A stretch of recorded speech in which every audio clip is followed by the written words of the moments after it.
Hola, en este video vamos a revisar un problema de aplicación de ecuaciones diferenciales en la segunda ley de Newton y la ley de la gravitación universal, pero antes vamos a repasar unos conceptos importantes. El primer par de conceptos que vamos a repasar es la velocidad y la aceleración instantánea.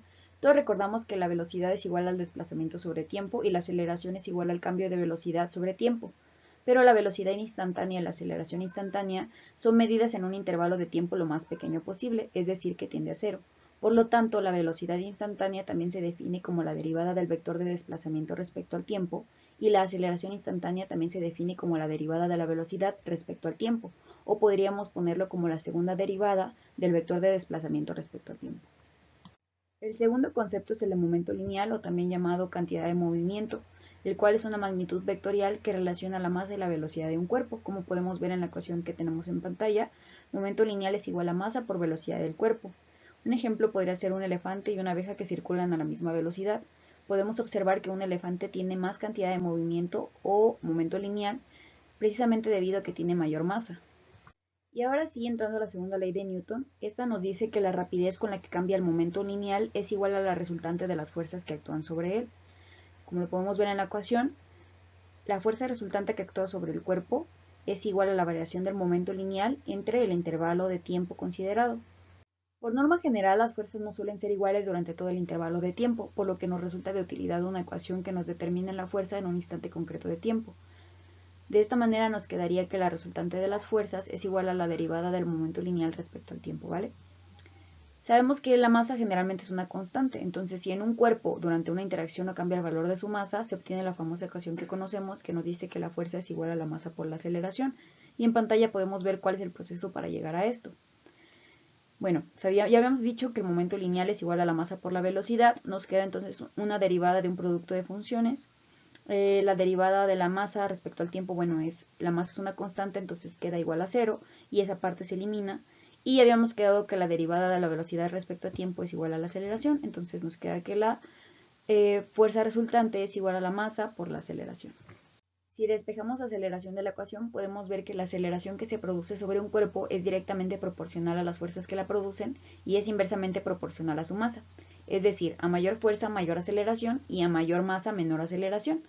Y bueno, algo muy importante que nos dice la segunda ley de Newton es que si la fuerza resultante que se aplica a un cuerpo no es nula, ésta experimentará una aceleración, es decir, un cambio en su estado de reposo o movimiento. Entonces, es otra forma de ver lo mismo, ¿vale?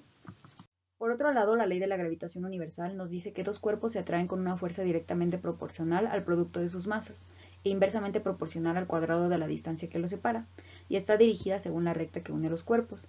Entonces, para encontrar el vector fuerza gravitatoria se hace uso de esto que hablábamos y además se multiplica por menos una constante de gravitación universal que vale 6.67 por 10 al menos 11 newton metro cuadrado sobre kilogramo cuadrado.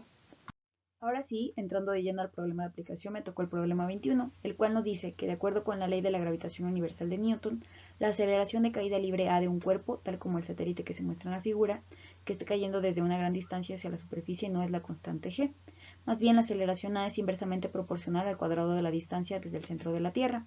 Y nos dan una ecuación que nos muestra esto precisamente, que es que la aceleración A es igual a la constante de proporcionalidad k sobre pues la distancia del centro de la Tierra al cuerpo al cuadrado. Y nos dice que utilicemos el hecho de que en la superficie de la Tierra esta distancia es igual a r mayúscula y la aceleración de caída libre es igual a g para determinar k, que es la constante de proporcionalidad que no conocemos cuánto vale. Entonces, también nos pide que si la dirección positiva se considera hacia arriba, utilicemos la segunda ley de Newton y la ley de la gravitación universal para encontrar una ecuación diferencial para la distancia r. ¿Ok? Entonces, el objetivo va a ser encontrar una ecuación diferencial donde la función incógnita sea la distancia r. Pero primero vamos a hacer lo que nos piden de determinar la constante de proporcionalidad k con base en los valores que conocemos en la superficie de la Tierra y que son estos. Entonces, en la ecuación que nos dieron de la aceleración, sustituimos estos valores y nos queda de la siguiente manera. Despejamos k y ya que conocemos k podemos sustituirla directamente en la ecuación original de la aceleración y nos queda que la aceleración es igual a g por r mayúscula al cuadrado sobre r minúscula al cuadrado. Ya habíamos platicado que la aceleración también se puede tomar o definir en términos de la segunda derivada del desplazamiento respecto al tiempo.